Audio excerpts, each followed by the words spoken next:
Committee to order tonight for a budget hearing on Wednesday, May 27th, 2015. First on the agenda tonight is the Police Department, page 118.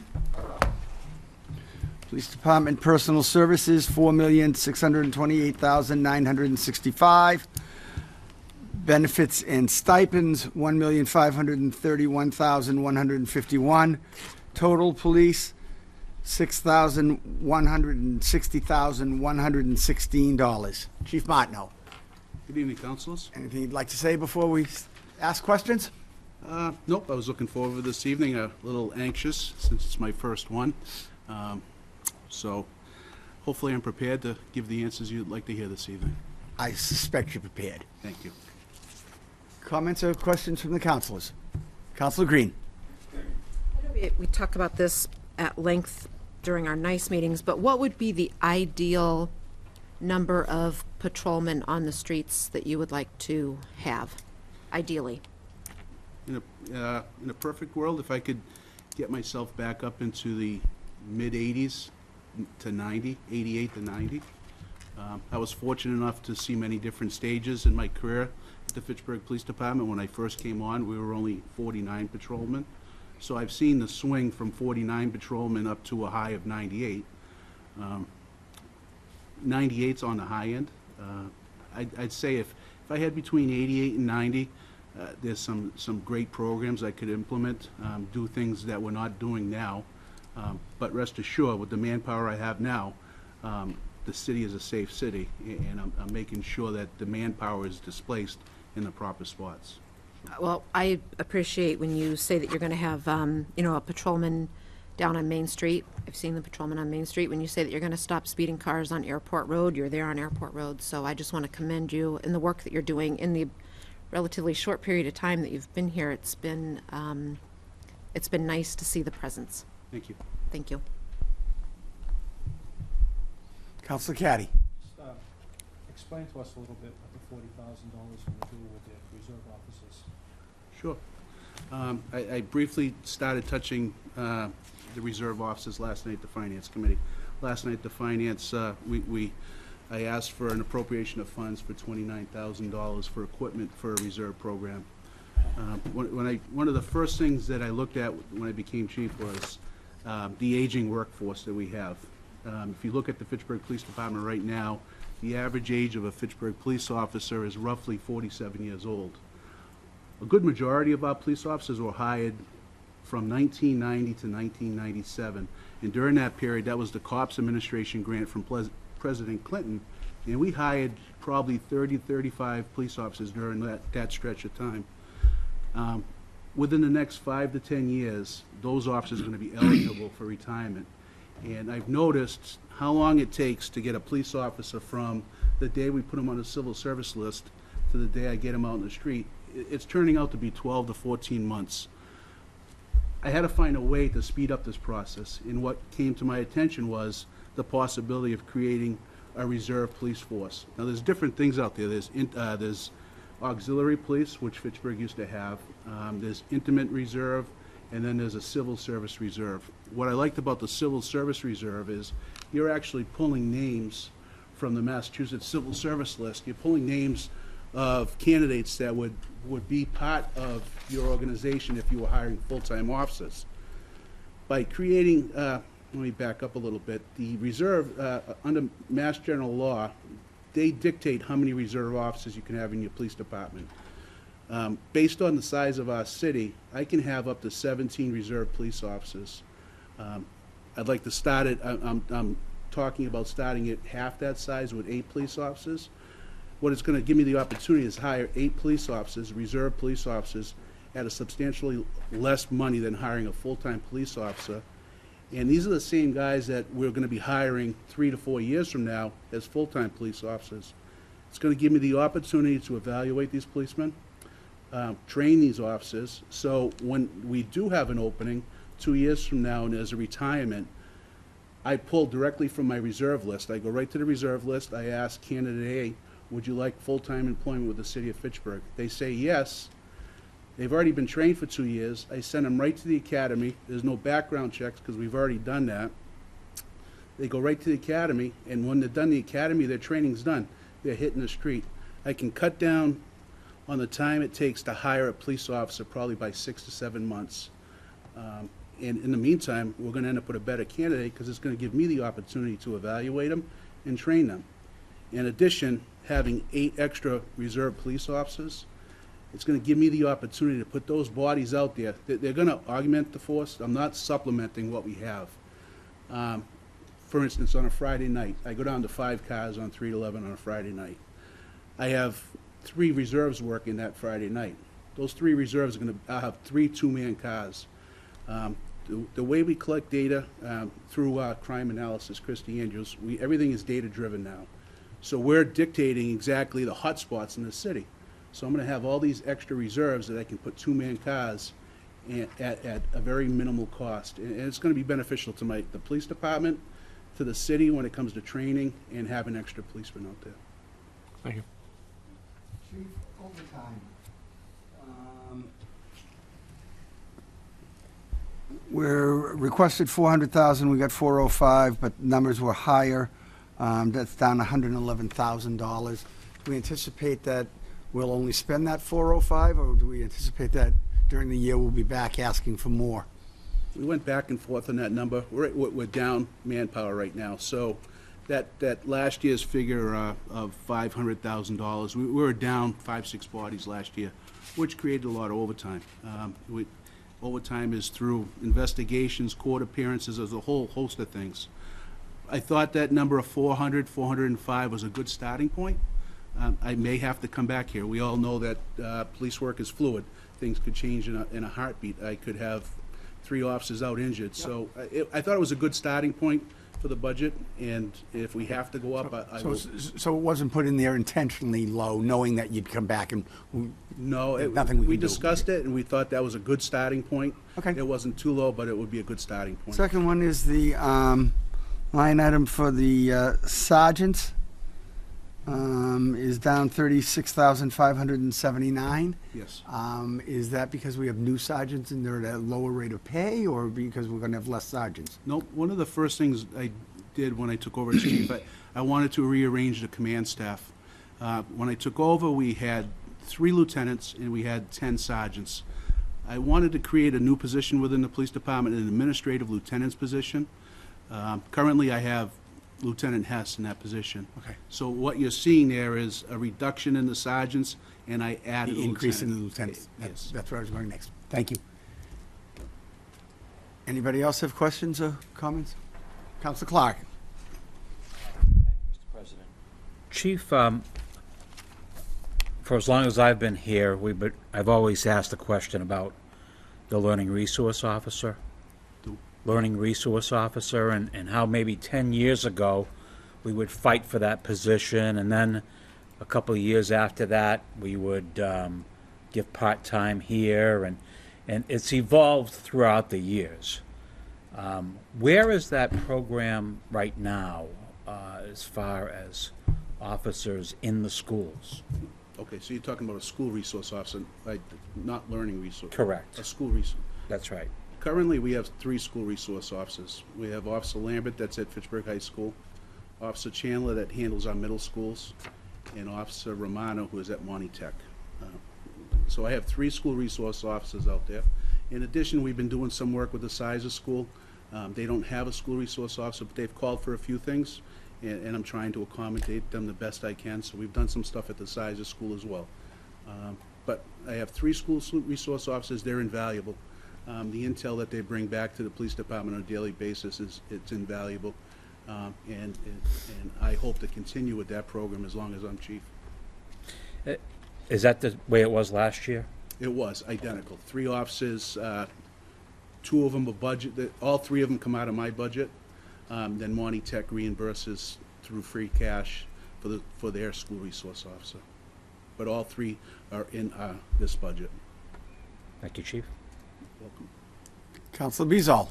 Thank you. Chief, I have a quick question on, so if I'm looking at the animal control officer, and then I'm looking at page and it says animal control on another page for 35, thousand under police expense, office and supplies. Yes. Is that, so if we're adding those two together, so presently we're spending about 80,000 for animal control plus the overtime for animal control, so it's about $95,000 for animal control total, or? Yes, sir. Well, the $35,000, that is a specific item for kennel storage, the kennels that we use, the kennels that Sue goes out and uses when she brings in dogs. I put a question mark next to that in my budget, because that is one line that I'm not sure where it's gonna go. I see the bills that are coming in from the kennels, and they're astronomical.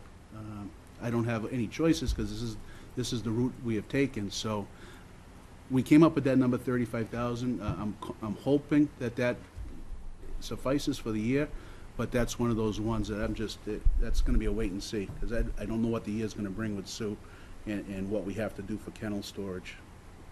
Okay.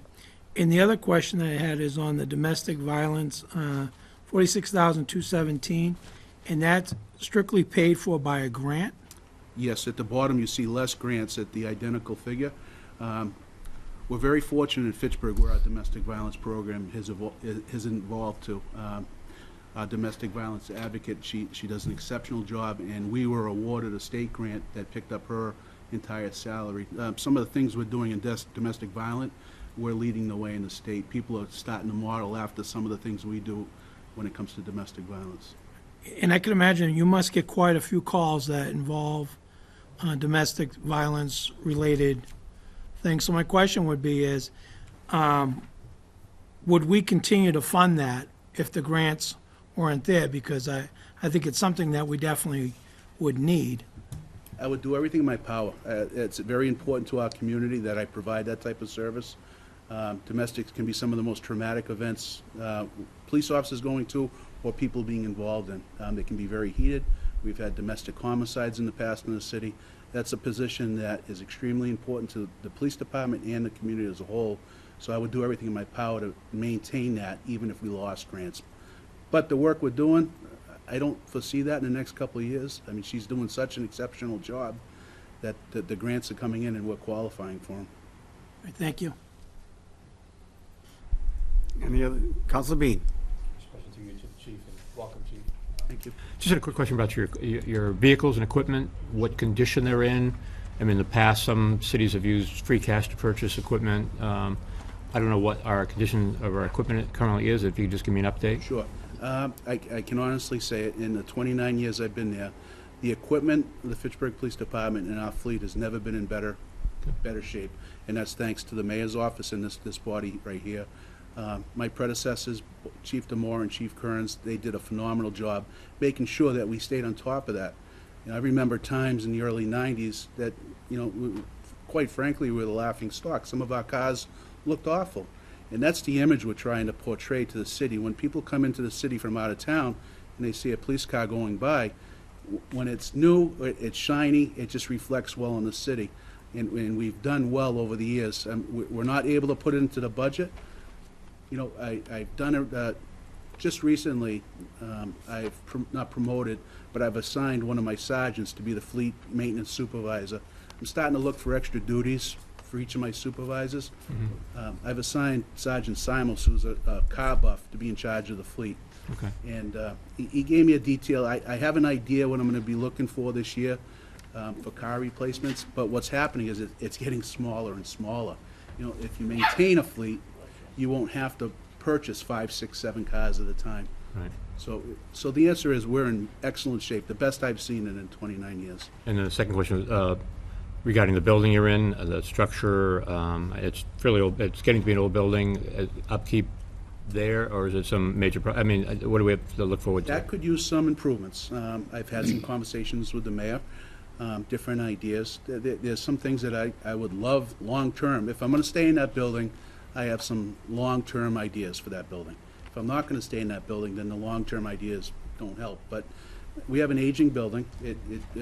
I was one of the first policemen to go into that building, so it's 29 years old. We have issues with our HVAC system. We have issues with our insulation. It just wasn't built up to standard 30 years ago. Right. It could use some improvement. Thank you. Thank you, Mr. President. Counselor Joseph? Just vehicle repair and equipment.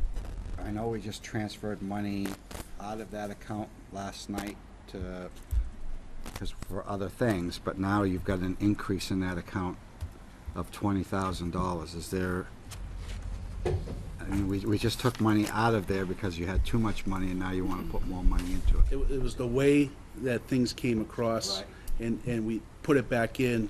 That was for the design for the damage in our Sally Port, our prisoner bay. So it was the way that these items came across my desk. That's why it looked like we were taking away then putting back in. So it was just the way they lined up. But you had indicated that you needed less money for fuel. We do. This, you mean in this budget? Right. We bumped it up a little bit. We had substantial savings this year with our fuel costs. But we don't know what this year's gonna bring. So we bumped it up a little bit, but not as high as the actual from FY14. Okay, thank you. Any other questions or comments? Counselor Green? Will there be any programs or anything that you'll be bringing forth this year? Any big-ticket items that we need to be aware of, or you've got grants in working on these? We're right in the middle of our grant season. We have about 7, 8 grants that we're working on. Some of the big-ticket items, I put a list together for purchasing or future purchases that I foresee coming this year. I foresee at least 3 cars. I'm probably gonna need 2 marked cars, and I need 1 more admin car, and that will take care of our detective bureau for the next 7 years. Okay. Those cars last 7 to 10 years, so I would need 1 more admin car. We're gonna need firearms. I'm gonna have to come to this body. Firearms, believe it or not, have a shelf life, and I can't put a police officer in the street with a firearm that's beyond their shelf life. So at some point this year, our firearms, for lack of better terms, they expire in October of 16. So I need to start planning for future purchase of firearms for the police officers. There's a couple other things that, I'd like to move forward with. We're always looking at less than lethal options. I'm exploring the possibility of tasers because it's a less than lethal option. I'm exploring, I went to a thing down at Micron Products on another less than lethal product. And more importantly, I am on a committee with 5 other chiefs across the state. We're starting to explore body cameras, because body cameras are coming, quite frankly. It's how quickly they get here. And body cameras, they're gonna be expensive, and there's a lot of legalities still to work out with body cameras. There's 2 or 3 bills pending in legislation in Boston that will advance body cameras coming into the state of Massachusetts. But this group of chiefs that I'm part of on this subcommittee, we're all looking at starting pilot programs. Currently, Methuen just started their pilot program, so that's going to be a big adventure. And if we get to that point, there's going to be some capital concerns with that as well. Okay, thank you. Counselor Boishman? Chief, I'm gonna, civilian staff support, systems manager, who's that? What is it? Which one, Council Volshman? Systems manager, civilian. That's Roger Frechette, who comes into the police department 1 day a week. And he does a lot of the backup stuff with the alarm calls. He does billing for the alarm calls. He kind of does quite a bit of overflow for IT for us. He used to be the police department's IT guy. And when that transferred over to Trevor's office, now we still retained Roger, but just 1 day a week. That's why it's such a small salary amount. So you're doing IT work? Yes.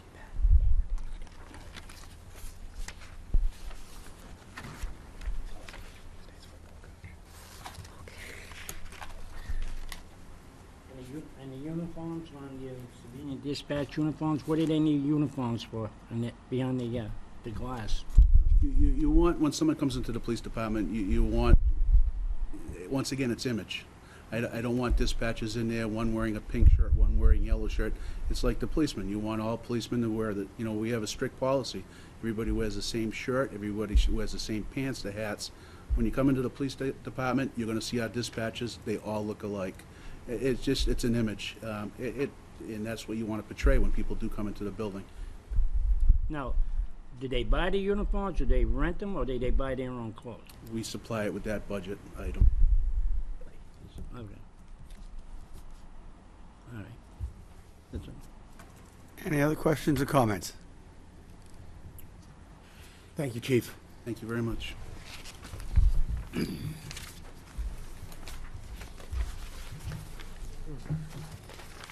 Moving forward to the fire department, page 132.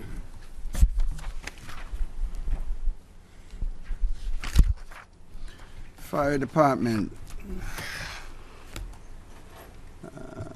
Personal services, $4,982,821. Fire benefits and stipends, $1,101,687. Emergency management, $72,627. Fire prevention, $131,525. Total, $6,168,541. Chief, any comments before we start the questioning? Well, good evening, councilors, and I feel for Councilor Martineau, this is my 20th time, and I'm still anxious coming up here. So I know how he feels. I think, Councilor, it pretty much speaks for itself. It's pretty much a straightforward budget. It does include a new contract that was negotiated and settled a few weeks ago. So I think we're pretty much set.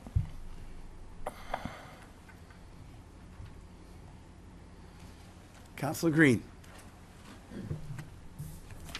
Fire inspections, I see that that number is trending down a little bit. It is, Councilor. Mainly that's a lot of that work's done in our Fire Prevention Bureau, and some laws require that inspections aren't done every year. Oil tankers. We do a lot of oil tankers. They're done every 2 years. So this past year was a year that those inspections were down. Okay. So it depends on licenses and inspections, how those go down. The second part of that is our engine and ladder companies go out and do inspections. Those two are on a cycle. Some are done once a year. Some are done every 2 years. So it depends on the cycle and how it falls. We're not doing less inspections. And the other thing would be businesses and in the industry. If that drops or sways at all, that affects that number. But we're still carrying out all our inspections that we're legally required to do, and our school inspections that are required 4 times a year, commercial, industrial. Some are staggered because they're required every 2 years. Okay, thank you. Chief, the ambulance, could you just give us details of how that's running and if you'd like Yeah, to we expand also it, just or- settled the ambulance contract. As you can see in the revenue part of the budget, we got a pretty good bump up on that. We also got a new vehicle coming next year. The current ambulance was bought under the last contract. It gets a lot of use, it gets a lot of abuse, and that is going to be replaced next June. By them? By them, yeah. And they continue to buy all our supplies for all our engine ladders, ambulances, everything. And those supplies are getting expensive and continue to go up. Narcan's one of the things that keeps going up all the time, and that's bought through that contract. And we have a backup through a grant that we just got in conjunction with the police department for additional Narcan. So I think it was a good contract. It's a 5-year contract now, and the revenue was increased from $450,000 to $520,000 on that contract per year. So that was a pretty good deal. Do you think the relationship is working well and bringing good service Yeah, to the I residents? think we have one of the best ambulance. We get calls all the time from other departments. I've met with some companies that are now out. Actually, they're retired fire chiefs that are out pushing the system we've got here. A number of cities have gone to it. Melrose has gone to it. Framingham's leaning towards it. We get calls all the time from Massachusetts and New Hampshire looking at our model here, how we do it. I think it works very well. We're pretty well covered. Thank you. Council Boishman. Can you speak up a little bit so I can hear you, because I'm hard of hearing. Sorry, Counselor. Okay, number one. Number two, pager recall. Yes, sir. What is that pager recall? We get pages for the firemen? No, everyone that's our department, especially since we've reduced our force substantially in the last 10 years, when we have major fires, we recall our people. So every group is on recall every 4th day, and when we need them to call back for a fire situation, We recall them through the pager system. Most firefighters now have it on their phones, so they carry their phones, and we use the Code Red system it's like a reverse 911. We can page their phones, their emails, their cell phones, so that's what we use to recall firefighters when we need them for fires. Now, if you try to call Paul Boschman because you have a major fire, and Paul Boschman's at Hampton Beach or Orchard Beach, and you can't get a hold of me, do I still pay as a taxpayer for Paul Boschman's services, and I didn't put no service in? Contractually, Counselor, if you get your stipend, we don't have a major problem with that. Firefighters know that the 24 hours, after they're 24 hours on, they are on recall, and we get lots of people coming back on recalls. We don't have an issue with it. But to answer your question, yes, they get their stipend each year to have that recall. And comp time, what's comp time? Because I've been reading a lot about comp time. On the paper one day, somebody retired and he says comp. Yeah, some people, rather than getting paid overtime, can accept by contract comp time rather than get paid overtime, and they get that comp time. When they retire, if they have less than 24 hours left on comp time on the books, we pay them for that, but they can't go over that number. And that's in the contract, and it's strictly enforced, quite frankly. A lot of times that works out better for the city because we only allow 3 people off on vacation or personal time per shift, so we can regulate use of comp time, and it saves us on the overtime end. All right.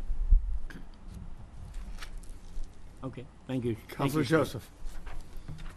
Grants, I know we've been relying heavily on grants for personnel, and you've got a reduction of $90,000 in grants. Yes, actually, But I don't see any reduction in staff on the other page. Are we, correct. We've been fortunate with the grants, Council, as you know, since 2009. We've hired 24 people with grants. We've hired another 10 without grants. Because of the reductions that was made in union concessions, we were able to pick up all those grants. As of this budget, we will only have 3 people left on grants. We've been able to pick up everybody and go above that with retirements, so that we've hired 34 people in the last 5 years.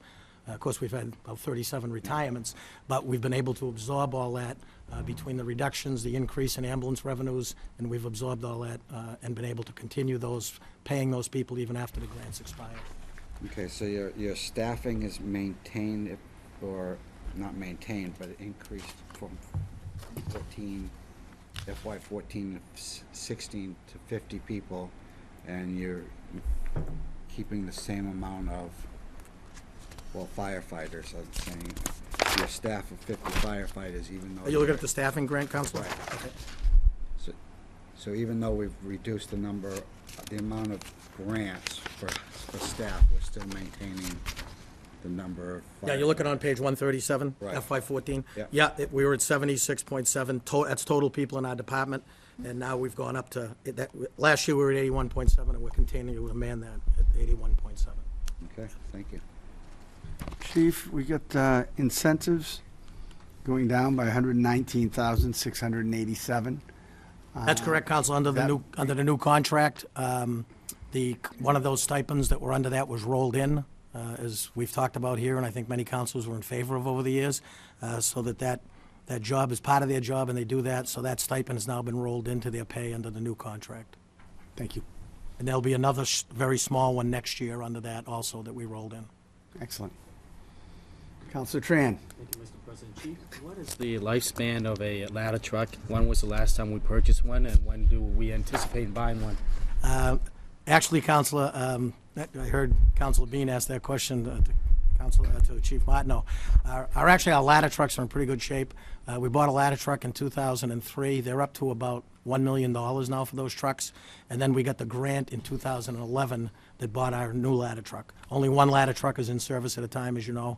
So our ladder trucks are in good shape. Our ambulance now, we've got the 2011 ambulance that was bought under the last contract. We'll be buying a new one next year. Mm-hmm. Part of the contract, we'll keep the 2011 vehicle as a backup, so we'll be in good shape there. We did buy 3 support vehicles last year. However, those are the only 3 that we bought in the last 10 years. So the real need, and I've spoken to the mayor about this, is another pumper. Our pumpers are in tough shape. I know you councils look at the status E. I'm just about at the end of my maintenance repair budget for the year. We're We're still running one pumper that's 22 years old and one that's 25 years old. And I know we just bought a new pumper last year, but we really need to get another one in the short term. It's getting to be a critical situation. These trucks have to operate when we go to emergencies, and that's about $460,000 for a pumper. So the short answer is we need another pumper, and that would put us in pretty good shape, and a couple more support vehicles. With the 3 we bought last year, we're getting a lot better, but we still need to replace a couple this year at about $77,000 for the 2. Are you anticipating requesting to buy a new pumper this year or next year? It takes almost a year to get it delivered. Engine 4 just went in service, and we ordered that truck in November of 2014. So it takes long, it takes 2014, 2013. So you it wanna takes start- almost 14 months to get these So trucks you want now. to start the purchasing We now? would like to, but I know the mayor, we've had a number of discussions on this, and I think the mayor's looking at capital improvements, and it really is getting to be a critical need for us. Okay. Thank you, Chief. Counselor Boishman. Chief, page 131, Yes. says, property value versus direct savings from firefighters. What do you mean by that? That would be, Counsel, when we respond to a fire, and we've got a property that's, your house is valued at $250,000, and we have a fire that causes damages of $10,000, well, then that property has been saved to the tune of about $230,000. So that varies each year depending on number of fires in buildings, but that is direct savings of what a building is valued at and what damage is done by the fire that we've prevented further damage. There's other indirect costs to that, like businesses lost a job, loss of personal belongings that sometime are more And then important. this you gave us. Yes, so that's what that number is. That's only the direct savings, value of the property versus damage that was caused by the fire that we prevented further.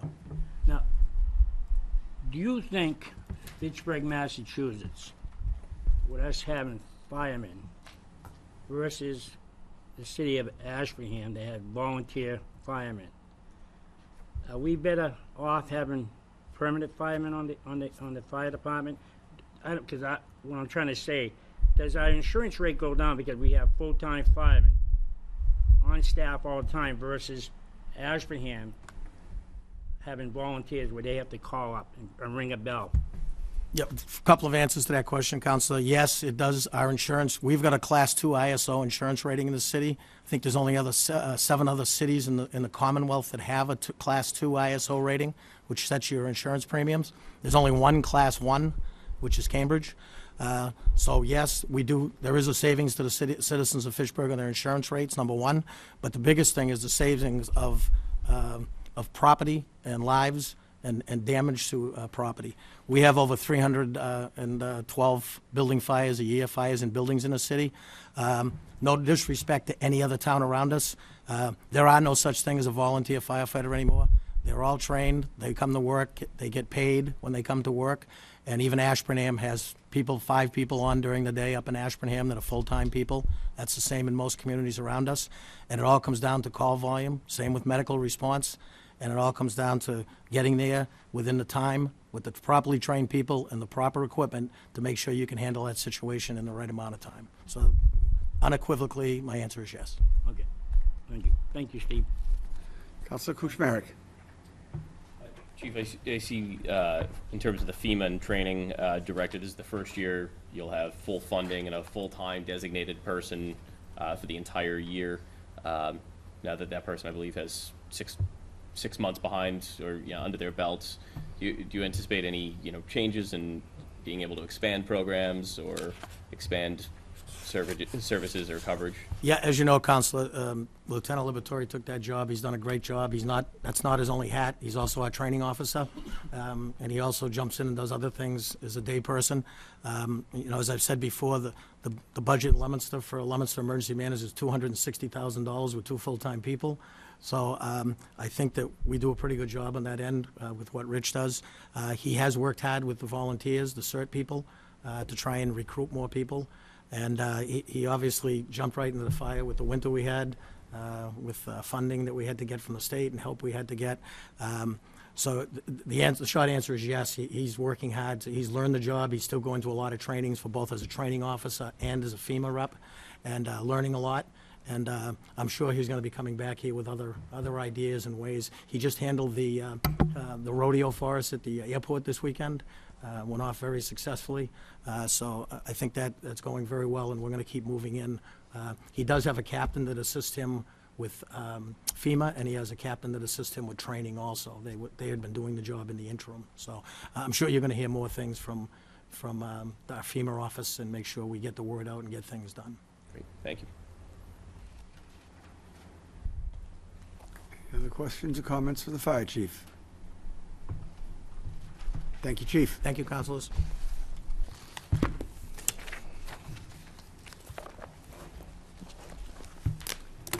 Next item is the building department, starting with inspectional services on page 162. Mr. Lanciani. How are you, sir? Fine, and you? Good.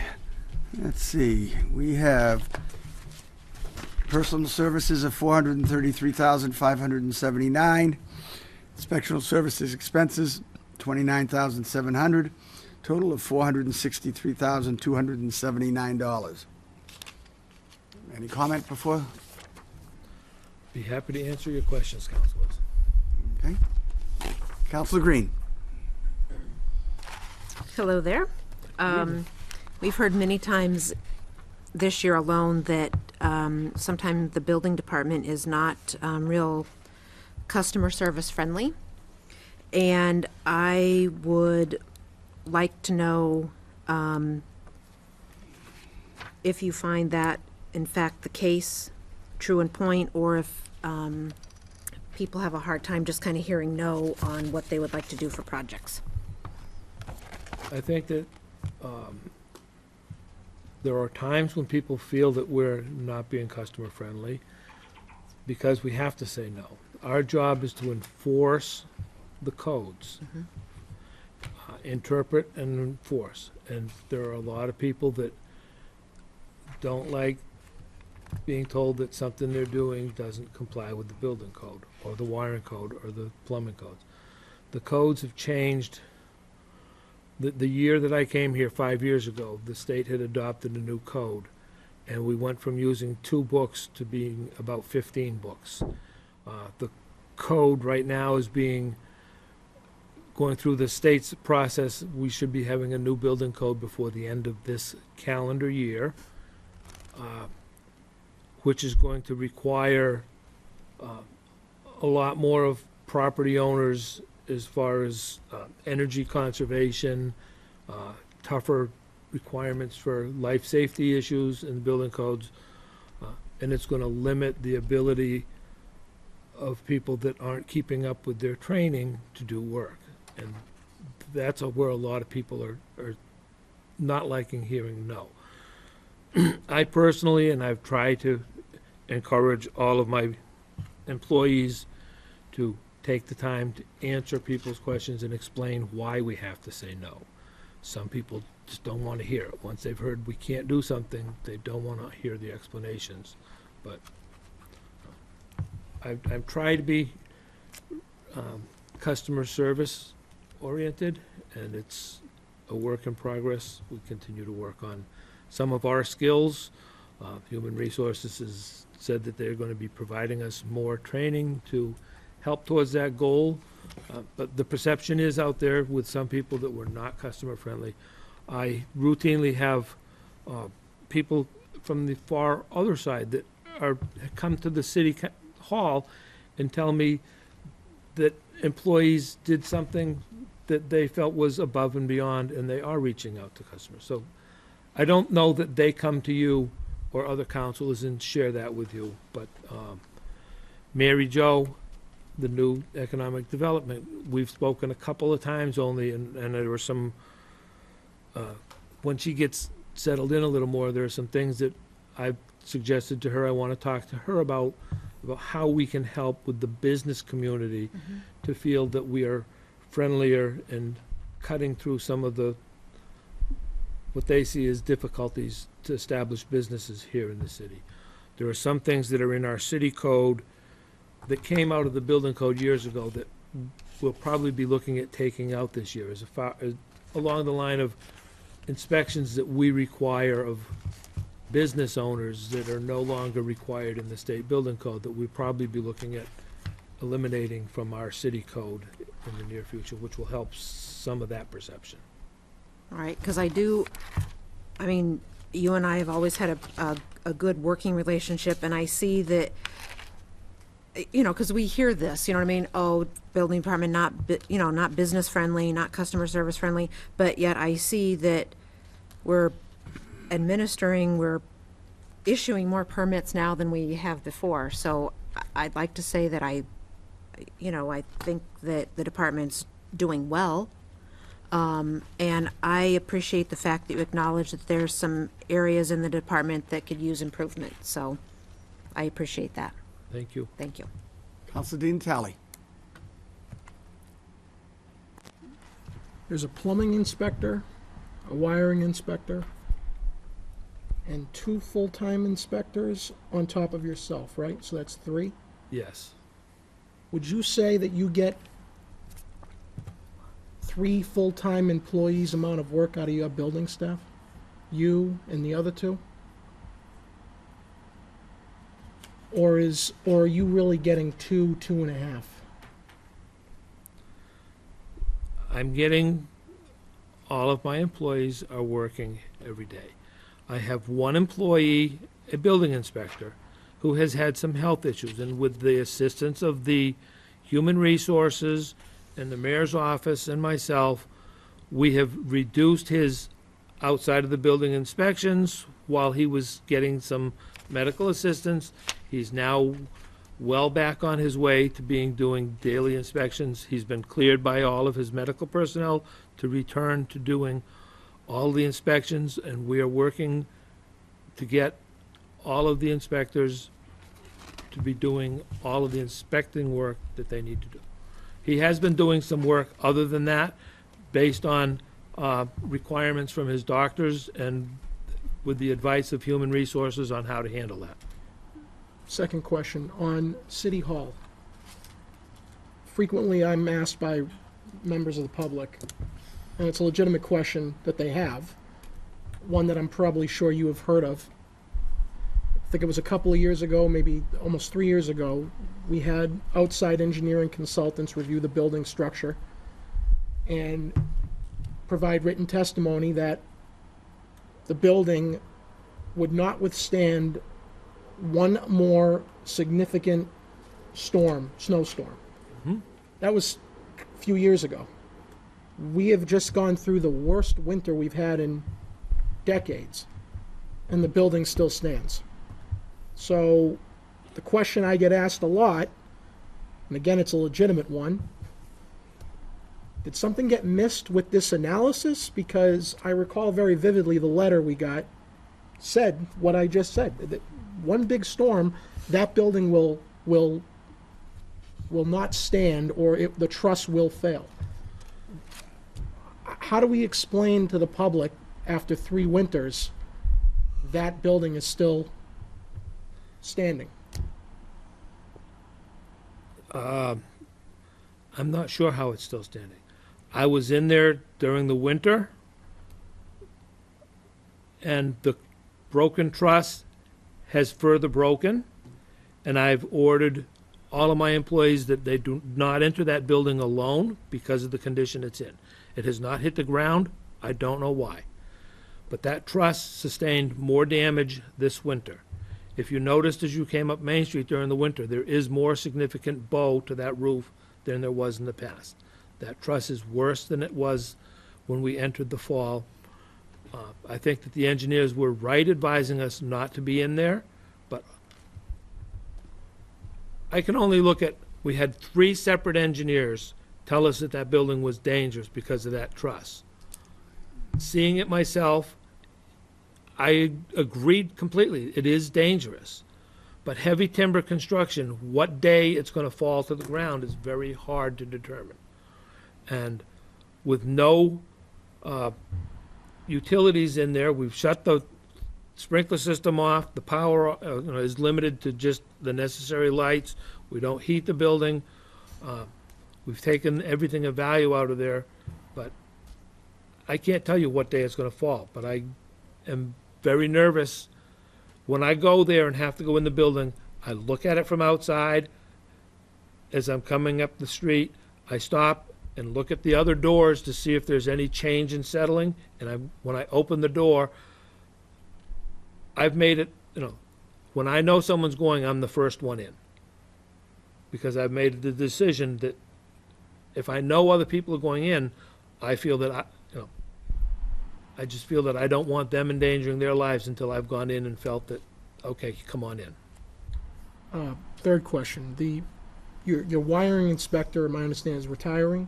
Yes, At he the is. end of June. Yes. Is there a succession plan in place right now? I mean, have we solicited his replacement so there's a seamless transition? The 'Cause, like, job has been advertised. There's been a few things going on. The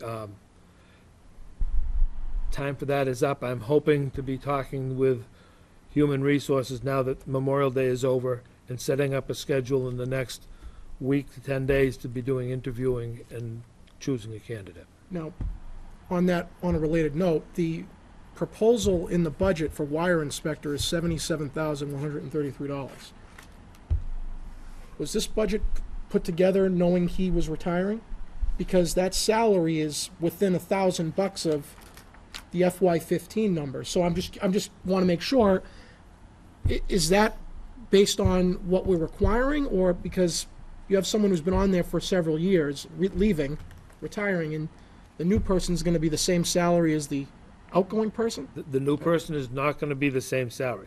Okay. But the person that's retiring has accrued several weeks of vacation, which is going to take the start of the fiscal year. At the same time, I'm hoping to have my new wiring inspector on, so there'll be the month of July and most of the month of August where both are on salary, Okay. but one of them isn't there because he's using up his vacation days and then he's going to be leaving. So what, of that 77,000, how much of that is for the new person? What did we advertise, or what are we thinking? It's around 50,000 that anticipate that they will start. Again, we have a pay scale with a range. I have not looked at all of the applications yet, but I know there are a number of applicants that have been inspectors, wiring inspectors in other communities for some period of time. If we bring them in, we may not bring them in at the very bottom of the scale, because if I can bring someone in that's experienced and trained and I have to offer them a step up to get them, we've left a little bit in the budget to be able to anticipate that we're not going to start at the very bottom. We may start at the very bottom, but that, again, would be through the interview process, discussions with the mayor's office and human resources, where we can offer them to start. I don't anticipate they'll be at the high end. And my final comment is, as you've experienced the last couple of years, especially last year, my significant criticism on how the department itself was structured and run, I believe very strongly that the statements I made in the past about the fact that the city wasn't following the code with regard to the reorg was correct. Do you have authority on building matters and budgetary matters now, or does the Board of Health still? I do. Okay, and did you solicit this budget? Did you provide these numbers yourself? The only number on this that I did not plug in was the lease. I went to the mayor's office and found out exactly what the budget amount for the lease was. All of the other numbers I had input with the mayor's office directly on it. Excellent. I'm glad that we're finally doing what we are supposed to be doing. That's not a criticism of you. Thank you. Thank you. Counselor Bezal. Thank you. I actually did tour City Hall back in the fall and saw the damage to the boiler, and also saw the effort that was made to at least put the roof up temporarily. My question is when I was walking through there, you said everything of value has been taken out of there. There was quite a few old maps, quite a few documents, quite a few things that were left behind.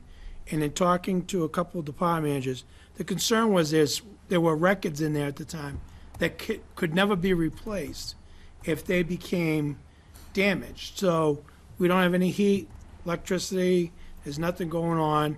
It wouldn't take long for mold to build up on some of these documents. Is everything out of that building, as far as documents, filing cabinets, everything of value moved out of there? To the best of my knowledge, the city clerk's office has told me they have everything out. The health department has told me they have everything out. The treasurer's office has told me they have everything out. The assessor's office has told me they have everything out. The building department has everything out. If human resources left anything behind, I don't know. They told me they had everything that they required, but they were leaving some old stuff behind. There are things, and I didn't mean everything. I mean, I've gone in, I've seen some maps and some other items that have some apparent value, but everything that the departments needed to, to move forward, I believe is gone out of there. And there's furniture behind that no one had an immediate use for. There's, I don't know of any records. After the fall, there was an effort where the treasurer's office went back. We brought people in from work release to assist in getting the rest of the documents out to the planning, DPW, all of those things out. We took some things back over there to store that had no need by any departments. At that time, it was a place to store them. Okay, so I guess my question is there any plan in the future, I guess, to take everything that's left in that building out of there and store it somewhere? Because I guess my fear would be if there's a fire in there, or it does the roof ends up collapsing and it's exposed to weather, pretty much that building's gone. And you're probably gonna come back to us and say, there's nothing we can do with the building, we've gotta do something with it at this point, because everything's collapsed. So I guess my question is there any plans in the future of getting all of that stuff out of there and stored somewhere where it wouldn't be exposed to damage? Haven't discussed what to do with what's left behind. Okay. I'm one of the department heads that the mayor has asked to come up with what to do with City Hall, as Anna and others are, the function of City Hall, not the building of City Hall. And what we're gonna do to move forward, short, long term, and we're meeting on a bi-weekly basis to try to go through that. But the property that's in there, I believe most of it is excess, and I don't know what the city wants to do with it long term, so we haven't made plans on, do we take a bunch of items that nobody's wanted in the last 3 years and find a facility to put them in for some unknown amount of time till we declare it surplus and throw it out, or put it in dumpsters, or someone suddenly finds a use?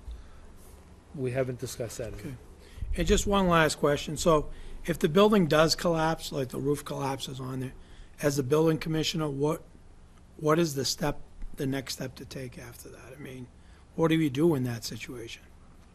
I come to you and ask for funds to find trucks to put it in and take it to a landfill. Thank you. Council Boishman. Fine? You, Counselor? Going back to Andrew's question and Marcus, if that building is as unsafe as everybody's saying it is, how come we're not blocking off the road so nobody can drive down there? Because at any time, that roof could cave in, and I've seen roofs cave in where everything got pushed out. So bricks could fall, windows can come out, and we're still letting cars going down, we're still letting people walk by the building, and it's not roped off. That's number one question. The second question is, Harry's retiring in July, you said, right? Yes. He's a wire inspector. Do we have any person below Harry that does wiring? And if not, why not? If we don't have any, how come we don't? We're gonna have an inspector, but if Lenny over in and the DPW needs a plug to put in, what do we have to do? Do we have to send it out to Nancy Wilson to get a contractor in? Who does the wiring? If we need wiring done at City Hall, or if we need wiring done in buildings? That and plumbing. In City Hall, for the last 2 years, if we've needed any work done in City Hall, it's gone out to the contractor that did the wiring there, and they give the city a price, and they go in and do the work. In other buildings, Harry has, when he's had time, assisted them. Once Harry's gone, the new wiring inspector will be a licensed electrician. I would expect that if he has time, he will continue to assist other departments where he can. Wayne helps out where he can in plumbing, but a lot of the plumbing stuff that needs to be done, before I was here, some years ago, the city had electricians and plumbers besides the inspectors. Those positions have been eliminated. We don't, we try to fit all that stuff in as we can, but they're not paid to be plumbers and electricians and be waiting and, trying to do that stuff. No, the only reason why I'm asking all these questions is because I think nobody has ever come back to us and said, it's cheaper for the city to farm it out than to keep it in-house. I was talking to Lenny, and I said, geez, if you need 10 plugs, some guy's got to go put in a bid, and these plugs can cost us $3,000 a piece. So I said, how are we saving money? The fixing the lights, the street lights, not the street lights of Bob, I'm talking the single lights. Harry used to do that job. Now we're going to find that out. How are we saving money? Really, I don't understand. Everything's being farmed out, but nobody has come back and say, the only thing we're saving is, at the very end is the pension. The pension, at the very end. But nobody has come back to show me, or any other people of Fitchburg, how we're saving money without a plumber, without an electrician, to do the work in-house. Because I always thought it was cheaper to do the work in-house than to farm it out. That's what I always thought. Because you could do it cheaper. Now, the new wiring guy you had, I'm reading that all he's going to be doing is doing inspections. That's the job that's out there. The city, some years before you and I were here, cut the electrician and the plumber and all those things out of the budget and decided that they weren't going to have a maintenance department. I'm not going to disagree with you. I think that the city would be well-served to have an electrician and a plumber and other tradespeople doing that work. But we don't have them. We're not eliminating an electrician. We're we're replacing an inspector with an inspector. Right. I understand that. Okay. But my question to you is, have you ever asked for a full-time electrician underneath Harry or a full-time plumber underneath Wayne? Have No. you ever asked? I've never asked for electricians or plumbers. I've been looking for inspectional service people to do the inspections, not to be doing the work. I think that it would behoove the city to get back to having tradespeople to do the work. I think it would be a savings, but you've got to get the money from somewhere, and that. All right, and then, Amanda, you're the building inspector, and and Amy Green, Counselor Green, asked you a couple of questions. I got a question, because I have a hard time with this. And I asked the last time, how come we have to get an architect to come in and draw up plans to look at it, so you can look at it, where you're the building inspector, where I can hire somebody that knows how to read blueprints and do the exact same thing then that you're going to do at a cheaper cost. To say, we're going to have 16 boards here, 2x6s, and 2x8s, and 2x10, and I looked at the thing and says, we're going to use 16 penny nails, 4 of them on each stud. Okay, yep, they're all here. And why are we so determined to get architects on almost everything we tell people they have to do? The building code requires it. 780 CMR is the building code in Massachusetts. It says anything other than a 1 and 2 family, except for extremely minor things, it has to have an architect. Any change of use, any change of occupancy, any work that requires a building permit requires a registered design professional in the Commonwealth of Massachusetts. And the Commonwealth of Massachusetts says a registered design professional is an architect or engineer. So the state tells us, and that's one of the changes that came 3 years ago. And there's going to be more things that they have to do starting in January or whenever we adopt the next round of codes. Okay, and the final question, in your opinion, just an opinion, Main Street, with all the vacant stores that we have, and Paul Boschman's gonna come in to downtown Fitchburg, is it feasible for me to spend hundreds of thousands of dollars because they've been vacant, they haven't been used for a long time, so you're gonna come back and say you gotta bring them all to code?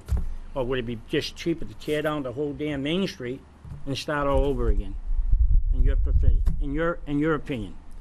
In my opinion, private work, it's cheaper to rehab it up to code than to tear it down and replace it, if it's structurally sound.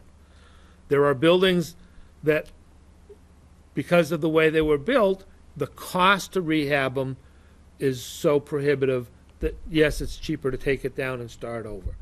Some of the older buildings, the cost to rehab it will be less than the cost to replace it, but the lifetime cost of maintenance and upkeep will negate that over a short period of time.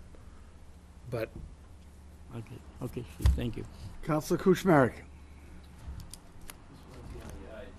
Several years ago, we created a student housing overlay district, and I wasn't yet on the council, but my understanding and my recollection is when it was sold to us, it was, was supposed to be a kind of increased emphasis on expanding student housing around the university neighborhood and really trying to better the neighborhood and make sure that we're providing quality housing options for the students to make it a place for them to live, work, invest in the future.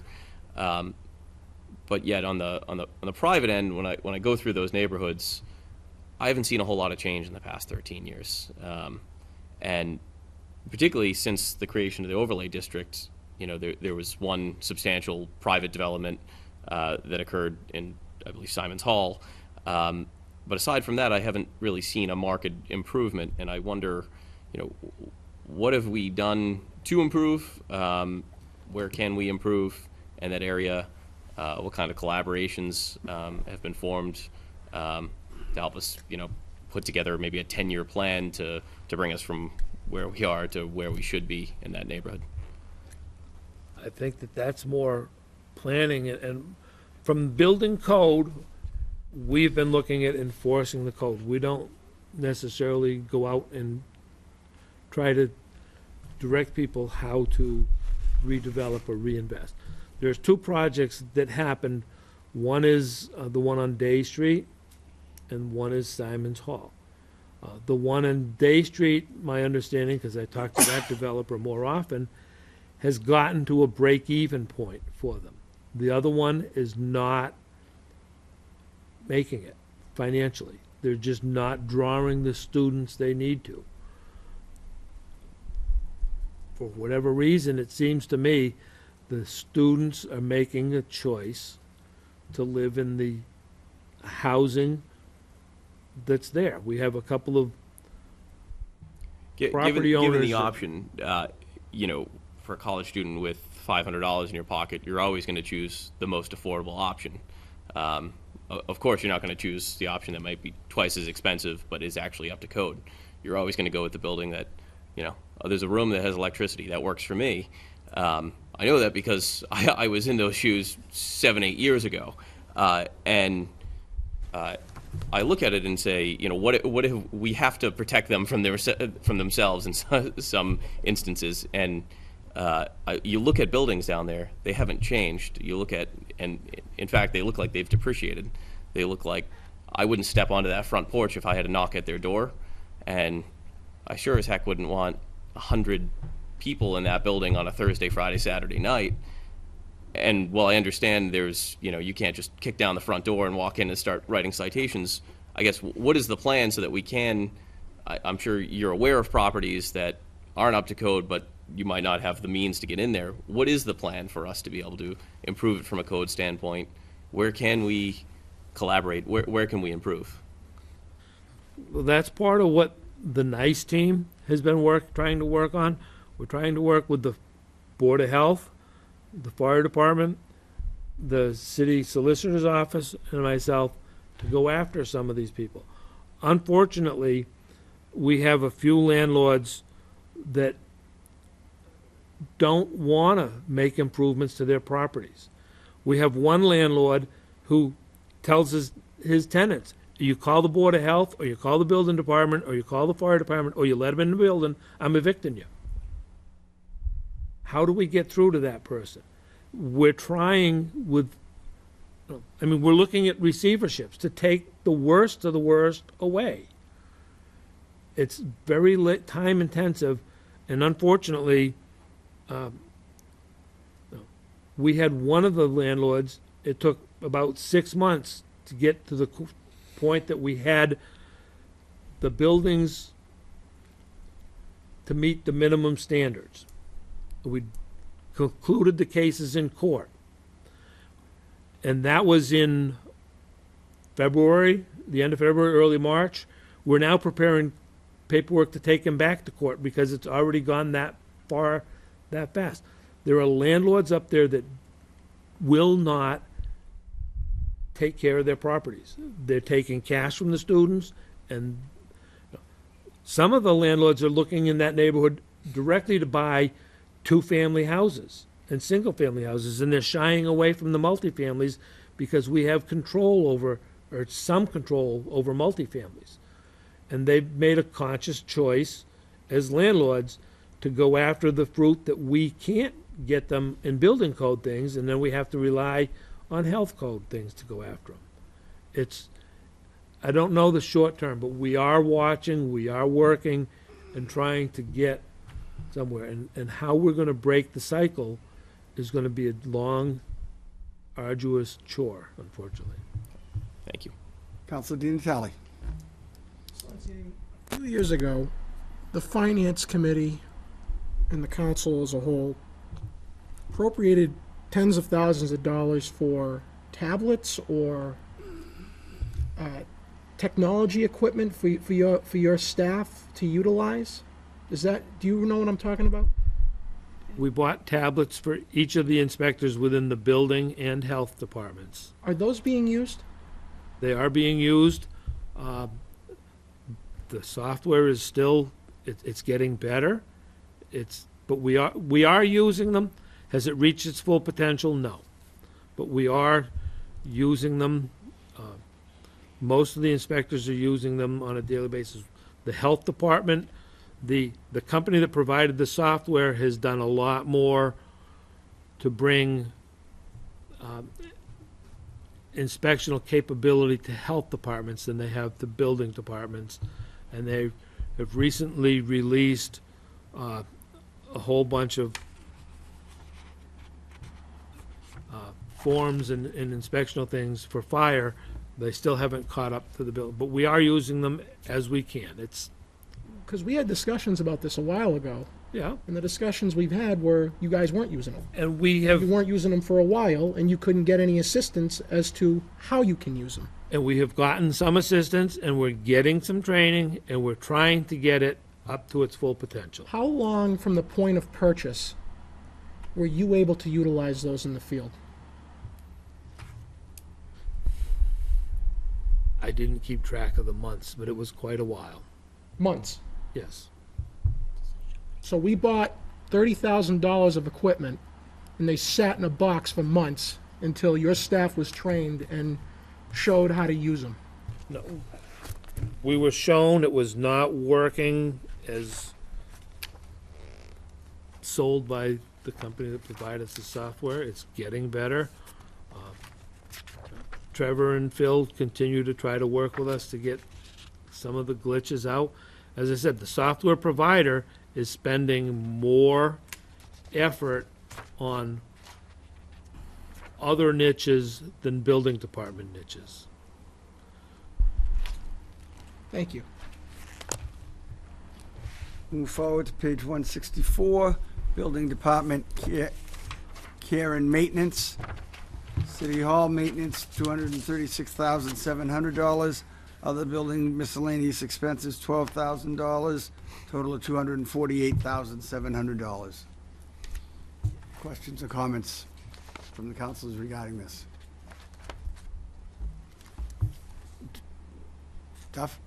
Just, last budget, there was a concern that within your department, there was an individual who was doing this part, some of the building work for us, that wasn't reporting to you. Has that been rectified? He is now reporting to me. Thank you. Councilor Dean Talley. I'd like to make recommendations that 8,000 be cut from City Hall maintenance expenses and 2,000 be cut from other building expenses for a total of 10,000. Any other questions or comments from Mr. Lanciani regarding building care and maintenance? Thank you all. Thank you, sir.